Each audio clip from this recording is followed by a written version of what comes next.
தரமான சம்பவம் இல்ல. சட்டைய மாத்தி போட்டுப்போ டவுலுக்குன்னு காட்டிப்போ எப்பவுமே மஜாடா புள்ள. என் சின்னத கார சொன்னா என்ன நான் செய்வேண்டா தரமான சம்பவம் இல்ல.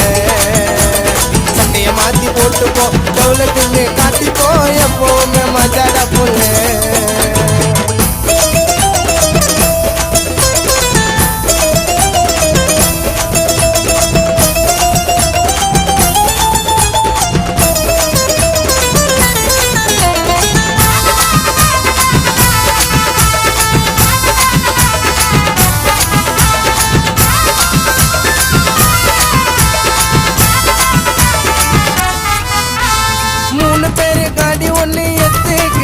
நாங்க சுத்து வந்தா கெத்துக்குன்னு 3 பேரு காடி ஒண்ணு எத்துக்குன்னு நாங்க சுத்து வந்தா கெத்துக்குன்னு